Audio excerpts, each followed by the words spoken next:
इस सत्संग का जो विषय है वो बहुत ही प्यारा और इम्पोर्टेंट विषय है।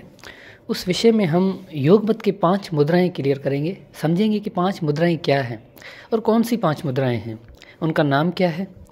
और उसके साथ में आपको ये समझाऊंगा कि जितने भी पंथी चल रही है, हर पंथ में इन्हीं 5 मुद्राओं की साधनाएं करवाई जाती है।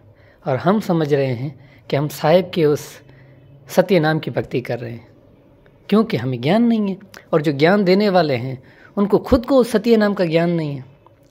तो यही विषय आज क्लियर करेंगे। देखें, साहिब ने कहा है कि 5 शब्द और 5 मुद्रा सो निश्चय कर माना, तिन के आगे पुरुष परात्म तिन की खबर न जाना।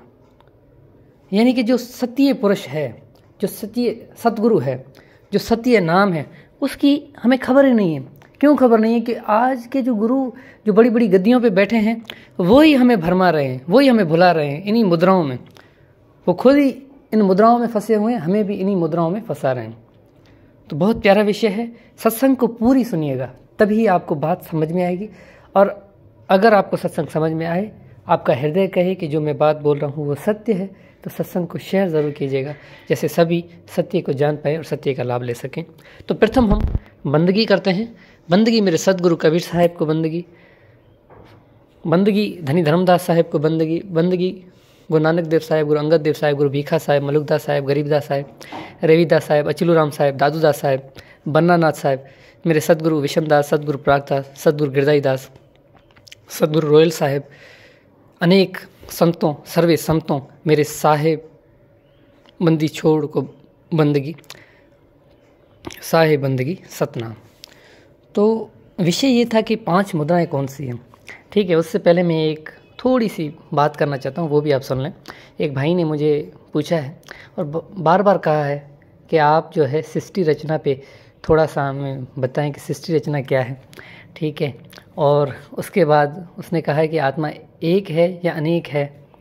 ठीक है, तो सवाल यही थे दोनों, मुझे जो लग रहा है। तो प्रथम तो मैं उनको यही बताना चाहता हूँ कि देखिए, ये दोनों अनुभव की बातें हैं। आप जो सवाल पूछ रहे हो ना, वो आपकी लिमिट से भी परे की बात है। देखिए, हर किसी की एक अपनी अपनी सीमा होती है। अच्छा, आपकी सीमा होगी भी, आप उसको समझ जाओगे भी, लेकिन ये बातें बताने वाली नहीं है। ऐसा नहीं है कि पता नहीं है, लेकिन बताने वाली नहीं है। महात्मा गौतम बुद्ध हमेशा लोगों से, उनके 14 सवाल थे, वो कहते थे कि इनमें से कोई भी मुझसे सवाल नहीं, ये सवाल में से कोई भी सवाल मुझसे नहीं पूछेगा। क्यों कहते थे? क्या उनके पास उन सवालों के जवाब नहीं थे क्या? कभी कभी हमें किस चीज़ का पता होते भी हम उसको नहीं बता पाते। जैसे साहिब ने कहा है कि आत्म अनुभव ज्ञान की जो कोई पूछे बात, जैसे गूंगा गुड़ खाए के कौन मुख कहवे स्वाद। आप जो सवाल पूछ रहे हो ये भी ऐसे ही है। ये आत्मा के उस परम शिखर की बातें आप पूछ रहे हो। मैं आपको सिर्फ इतना ही कहना चाहता हूँ कि जब आप अनुभव कर लोगे तब आपको खुद ब खुद सृष्टि रचना समझ में आ जाएगी। इतना अच्छा आपको ये नहीं समझना था। मैंने पिछली सत्संग में बहुत, आप पीछे जाएं, मैं यही तो कहता हूँ कि आप पीछे से सत्संग सुने, वहाँ पे आप जाएं, वहाँ पे मैंने 5 तत्वों का निर्माण कैसे हुआ है उस पर सत्संग किए। अच्छा, वो आप जब सुनोगे ना, तब भी आपको सृष्टि रचना की थोड़ी सी झलक मिल जाएगी कि सृष्टि रचना कैसे हुई है, कैसे जीव ने सृष्टि रचना की है।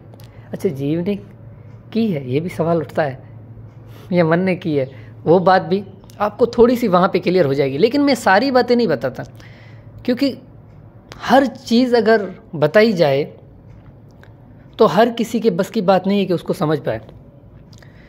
अगर ऐसा ही होता तो साहिब ने बहुत सी चीज़ें छुपाई क्यों हैं? शास्त्र में साहिब सिंपल, जो आसान शब्दों में, जैसे मैं सत्संग करके आपको समझा रहा हूँ, वही साहिब उसी वे में, उसी रास्ते में हमें समझा देता, वो मार्ग से समझा देता, भाई ये बात ये ऐसे हुआ, ये वो हुआ। साहिब ने नहीं किया। साहिब ने इसलिए नहीं किया, क्यों नहीं किया मैं आपको समझाता हूँ। धर्मदास तो है लाख दुआई, सार सुबद बाहर ना जाई, सार सुबद बाहर जो पड़ी, पिछली पीढ़ी हंस न तरई। इस वजह से आप जो ज्ञान पूछ रहे हो वो भी इतना उच्च है, वो इतना मूल ज्ञान, इतना परम ज्ञान है कि अगर वो इतना आसानी से बताया जाए तो उसकी कोई वैल्यू नहीं रहेगी। कुछ चीज़ें ऐसी होती हैं, मैं कहता हूँ उसकी आग लगी रहनी चाहिए। ये आग ही हमें परमात्मा से जोड़ता है। अगर हमारे हृदय से मैं आपके सवालों के जवाब दे दूंगा, तो अगर आपके संशय खत्म हो जाएंगे इन चीज़ों के भी, तो आपके हृदय में आग खत्म हो जाएगी। तो हम आग बुझाना नहीं चाहते, हम कहते हैं ये आग लगी रहनी चाहिए। मैं कहता हूँ कि जब आप सत्संग को पूरी तरह सुनोगे, आप सही से समझोगे जो बात बताने वाला है वो क्या बता रहा है, मैं सत्य कह रहा हूँ, आपको सारी चीज़ें क्लियर हो जाएंगी। आप अगर शुरू से मेरी एक एक सत्संग सुने ना, आपको वहीं पे समझ में आ जाएगी कि सृष्टि रचना हुई कैसी है। ऐसा नहीं है कि साहब ने कहा ना कि सार नाम हम भाग सुनाया। भाग सुनाया का क्या अर्थ है? मैंने कह के समझाया, लेकिन लोगों को समझ में ही नहीं आ रहा। मैंने उसका परम ज्ञान दिया, लेकिन समझ में नहीं आ रहा। ऐसी प्रकार जो विवेकी होता है वो हीरों की परख कर लेता है, वो समझ जाता है कि हमें हीरा कहाँ से मिल रहा है, बस उसको पकड़ना है। इसी प्रकार अगर आपने पूछा कि आत्मा एक है या अनेक है, साहब ने कहा है कि एक कहूँ तो है नहीं, दो कहूँ तो गाली है, जैसा का तैसा कहे कबीर बेचारे। अब इसका भी मैं सवाल नहीं दे सकता, इसका भी जवाब मैं नहीं दे सकता। ठीक है, क्यों नहीं दे सकता? इसका रीज़न ये है कि ये अनुभवी बात है। जब आप अनुभव कर लोगे ना, तब आपको बात समझ में ही नहीं आएगी कि मैं जिस बात को समझ रहा था, जिसको मैंने परमात्मा जान रहा था, वो तो परमात्मा है ही नहीं।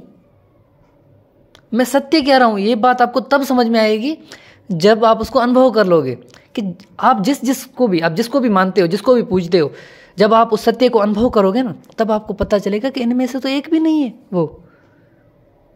इनमें से जिनको मैं पूज रहा हूँ, इनमें से तो वो एक परमात्मा एक है ही नहीं। वो शब्द तो इनमें से एक भी नहीं है। इसीलिए सदगुरु कबीर साहब ने धर्मदास साहब को कहा कि नहीं कबीर नहीं धर्मदासा, अक्षर एक सब घट ही निवासा, तुम धर्मन ये सतकर मानो, दूजी बात और नानो। इसीलिए धर्मदास साहब को बोला। बात समझ में आ गई होगी आपको। तो बस हम अपनी सत्संग पे चलते हैं। मुझे आपको सिर्फ ये बातें समझानी थी कि ये अनुभवी बातें हैं। आप इतना जल्दी से इस बात को ना ही सुने। धीरे धीरे रे मना धीरे सब कुछ होए, माली सींचे सौगड़ा ऋतु आए फल होए।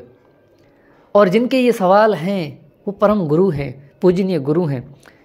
मैं भी उनसे बहुत प्रेम करता हूँ और वो मुझसे बहुत प्रेम करते हैं। ये जिनके सवाल हैं ये, तो वो ही अगर इन बातों को छुपा रहे हैं, आज तक उन्होंने भी इसी विषय पर सत्संग नहीं की, वो भी नहीं बता रहे, तो मैं तो कुछ भी नहीं हूँ। मैं तो दासों का भी दास हूँ, मैं तो उनका भी दास हूँ, तो मैं कैसे बता सकता हूँ? बस मैं इतना कहना चाहता हूँ।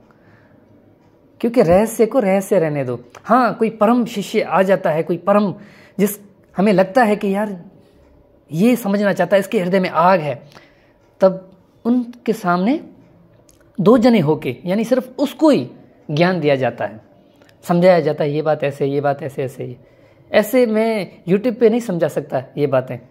अच्छा, मैं समझा भी दूंगा, मैं बोल दूंगा कि ये बात, फिर भी ऐसा तो थोड़ी है कि सब इस मेरी बात को मान लें, क्योंकि साहब ने इतना उलझाया हुआ है, क्योंकि साहब ने जगत ज्ञान और मूल ज्ञान दोनों किए। अब जब मैं उस ज्ञान की बात बताऊंगा, जब मैं अपना अनुभव आपको बताऊंगा, तब आप में भी उस पर विश्वास ना करो। क्यों विश्वास नहीं करोगे? क्योंकि आप कहोगे शास्त्र में तो कहीं पे लिखा ही नहीं है। आप जो सवाल कर रहे हो वो शास्त्री तो है ही नहीं, तो फिर आपको शास्त्रों में कहाँ मिलेगा? वो तो किसी ऐसे गुरु के पास मिलेगा जिसने अनुभव किया है। जब वो अनुभव कर लेगा तो वो खुद ब खुद सारा खेल समझ जाएगा, और सारा खेल समझ के फिर आपको वो समझा देगा। तो भाई बातचीत बहुत हो गई, हम सत्संग शुरू करते हैं। तो 5 मुद्राओं पे सत्संग थी। तो पहली जो हमारी मुद्रा है वो है खेचरी, दूसरी भूचरी, तीसरी छाचरी, चौथी अगोचरी और 5वीं उन्मुनी मुद्रा। अच्छा, क्या होता है खेचरी मुद्रा में? जो होता है वो क्या होता है कि जो जीभ होती है वो जो तालु है उससे जुड़ी होती है।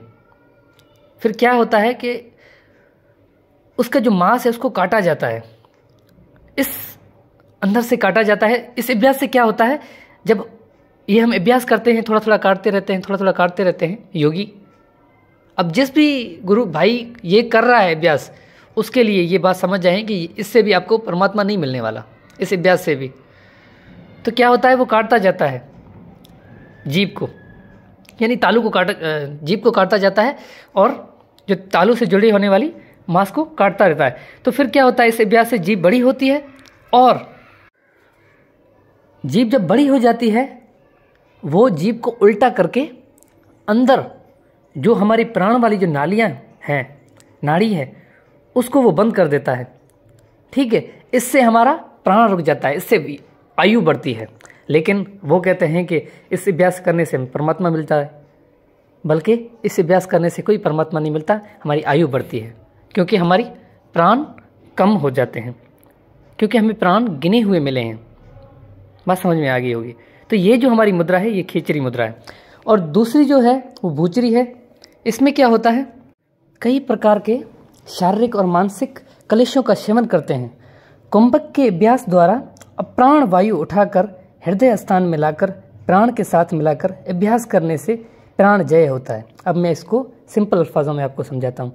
जब क्या होता है, जब हम अप्राण वायु यानी जो बाहर से हम जो वायु उठाते हैं उसको अप्राण बोलते हैं, और वो जब हम उठाते हैं इस अभ्यास में अंदर लेते हैं, तो उठाकर उसके बाद क्या करता है, हृदय स्थान में लाकर प्राण के साथ मिलाकर, अब क्या होता है, जो अंदर जो हमारे हृदय में जो प्राण जो चल रहा है उसमें मिला देते हैं। और उसके मिलाने के बाद उसमें क्या होता है, वो जो अप्राण है वो भी प्राणजयी हो जाता है, यानी वो भी प्राण हो जाती है। इसी प्रकार जब ऐसा करते हैं तो चित्त स्थिर हो जाता है। ठीक है, और ऐसा करने से क्या होता है, ऐसा करने से जो सुषुम्ना मार्ग से प्राण उठने की संभावना बढ़ती है। यह जो है प्राण योग है और कुछ नहीं है।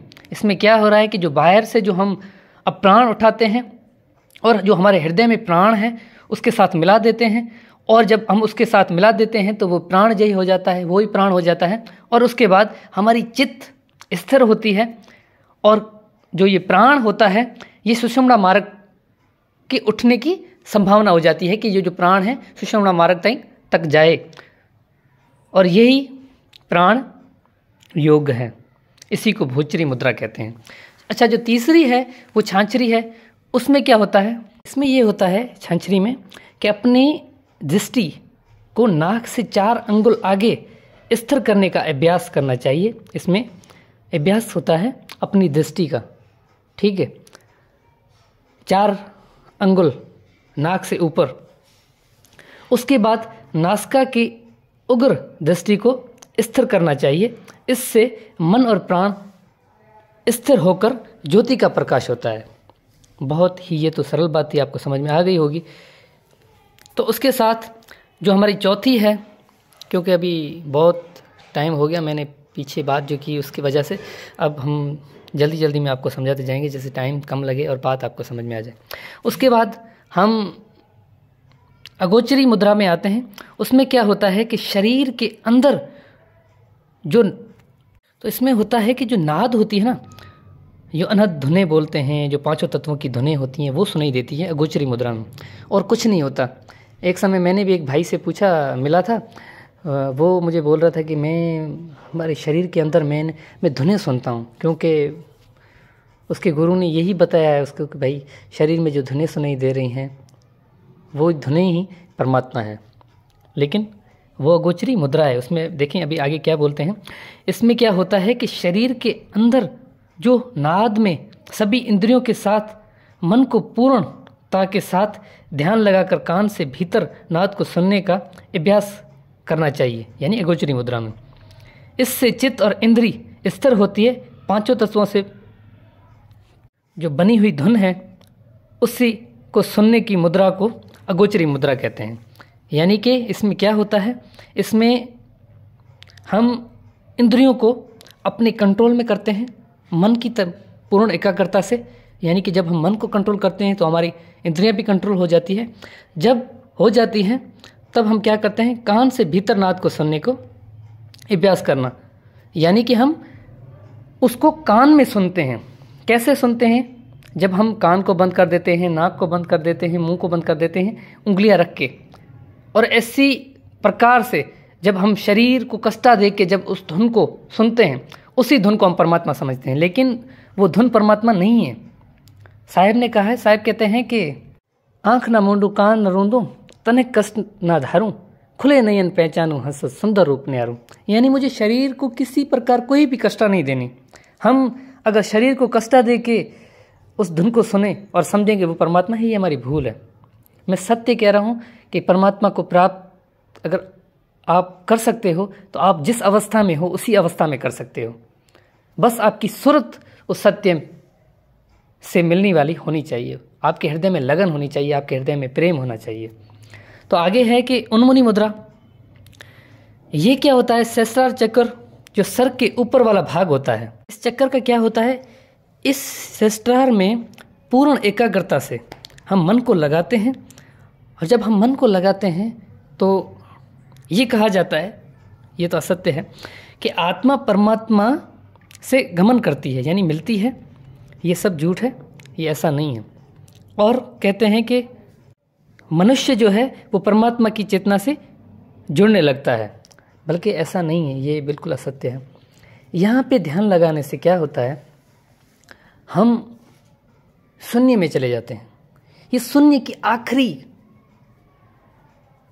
यानी कि काल के भरमाने की आखिरी कोठरी ये है, कोठरी, आखिरी उसका स्थान ये है, जिसको हम उन्मुनि मुद्रा कहते हैं। उन्मुनि को आप शून्य भी कह सकते हो।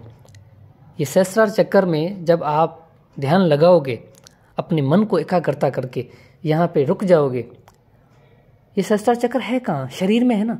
तो परमात्मा तो शरीर में है ही नहीं, तो आप कैसे उसको शरीर में अनुभव कर सकते हो?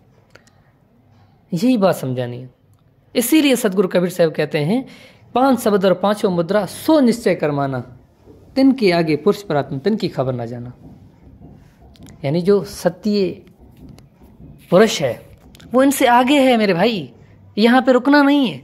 यही हमारी भ्रम है, यही हमारी भूल है। तो हमें इस बात से निकलना है, परमात्मा का ये स्थान है, ऐसा नहीं है। तो बस आज का हमारे सत्संग का यही विषय था। अगली सत्संग हम बहुत जल्द करेंगे। आज के लिए बस इतना ही। साहेब बंदगी सतनाम।